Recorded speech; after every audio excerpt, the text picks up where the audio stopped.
It was October 21st, 2009, and 9-year-old Elizabeth Olten was excitedly asking her parents for permission to play at a neighbor's house.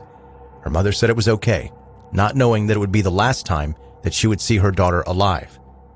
In the episode today, you'll hear about the story of Alyssa Bustamante, a 15-year-old girl with a history of mental health issues and suicide attempts. Unfortunately, her dark thoughts turned to actions, leading to a horrible murder that shocked the people in that town and the country. Discretion is advised. This is 10-Minute Murder.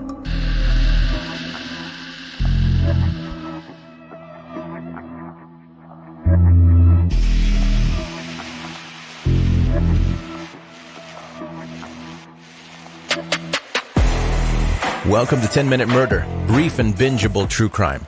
I'm Joe, I'm the host, and thank you for joining today.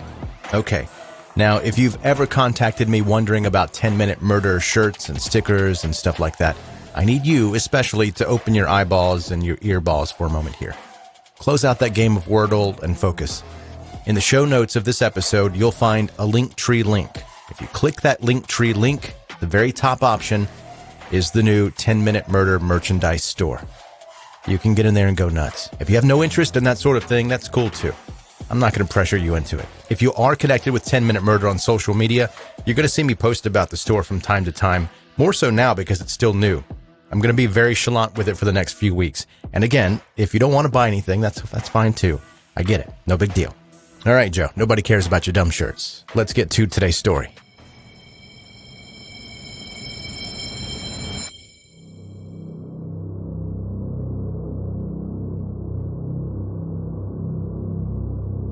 Born on January 28, 1994, Alyssa Bustamante was the daughter of hardcore drug addicts and alcoholics who were often in jail.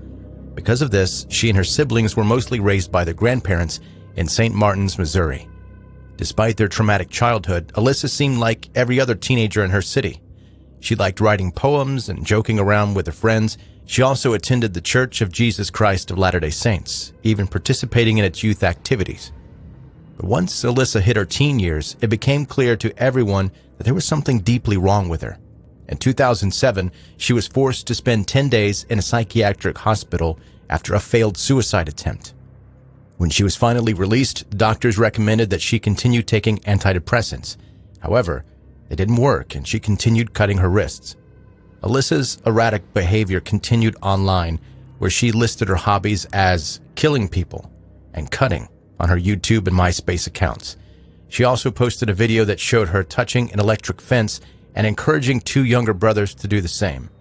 Around this time, Alyssa also tweeted, "Bad decisions make great stories," and "All I want in life is to find a reason for all of this pain." While her grandparents tried to get her the help that she badly needed, others wrote off her behavior as a teenager being a teenager. But unfortunately, this wasn't just a phase, and Alyssa was about to get much worse. Nobody knows what made 15-year-old Alyssa Bustamante snap in mid-October 2009. She decided to finally make one of her dark dreams come true. One morning, she dug 2 holes in the ground and then went off to hang out with some friends, all while thinking about whose body she could place in those makeshift graves. After considering several options, Alyssa finally thought of the perfect victim. The Bustamante siblings were well-liked in their neighborhood, and it wasn't hard for them to find friends shortly after moving in with their grandparents in 2002.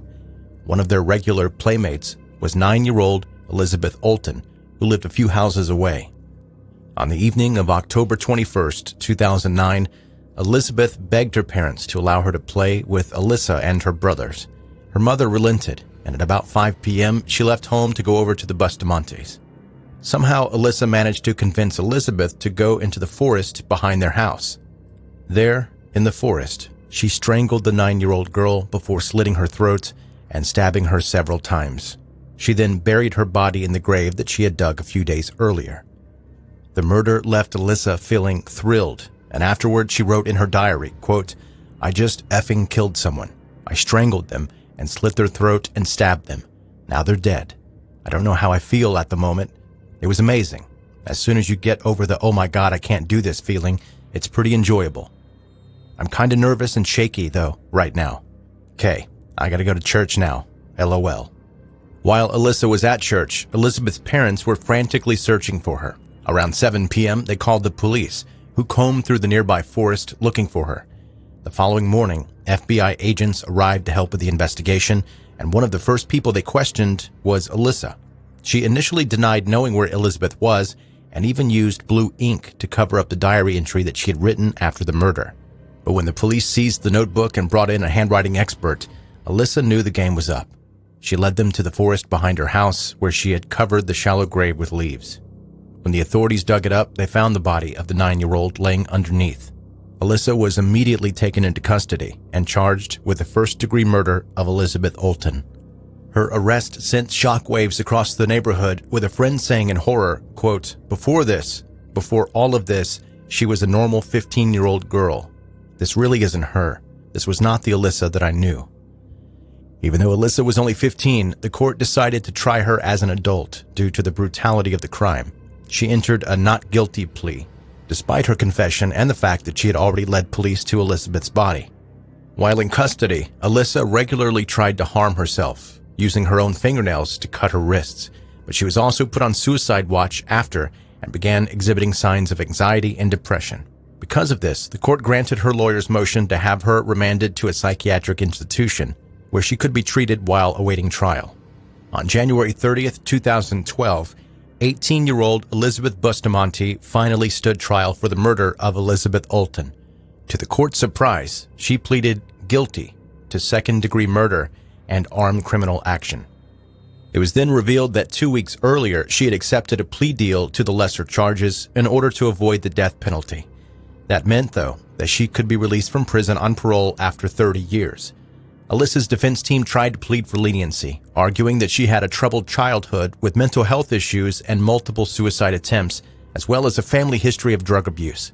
They also pointed out that her prescription to the antidepressant Prozac had been increased only a few weeks before the murder, which could have contributed to her mental state. To support their argument, the defense called psychologists to the stand who testified that Alyssa was, quote, psychologically damaged and severely emotionally disturbed. According to them, she exhibited symptoms of borderline personality disorder, which is characterized by sudden mood swings and inappropriate displays of anger. In her final statement to the court, Alyssa said, quote, if I could give my life to bring her back, I would. I just want to say I'm sorry for what happened. I'm so sorry. Elizabeth's parents gave no response.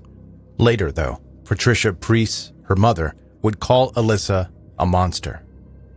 On February 8, 2012, Alyssa Bustamante was sentenced to life in prison for the murder of Elizabeth Olten. She was also convicted of armed criminal action, for which she was given a consecutive sentence of 30 years. However, since she accepted the plea deal, she will be up for parole after 35 years. In 2014, Alyssa appealed her sentence but was denied. In October the following year, Elizabeth's mother, Patricia Priest, filed a wrongful death lawsuit against her, which was later settled for $5 million. She remains incarcerated at the Women's Eastern Missouri reception of the Diagnostic and Correctional Center in Vandalia, Missouri. Alyssa Bustamante may have been convicted of murdering 9-year-old Elizabeth, but for the Oltens, no punishment and no amount of money will ever bring their little girl back.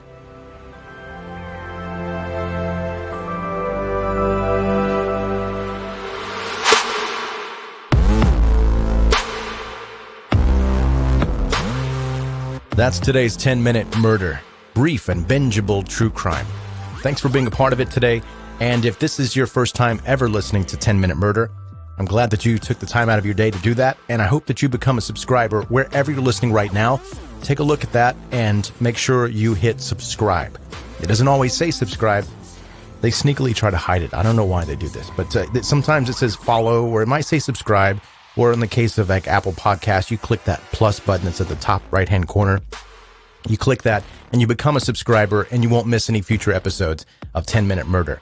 Also in the show notes, you'll find a link so that you can connect on social media. Actually, links with an S. There are multiple places to connect. Facebook, Instagram, Twitter, TikTok, YouTube, like a whole bunch of places. The Linktree link, it has all that stuff. So if you want to just click one link and find all the places, you can do that, or you can do the individual. It doesn't matter to me. But it's all there in the show notes of this episode. Again, thanks for listening. Be safe and have a good night.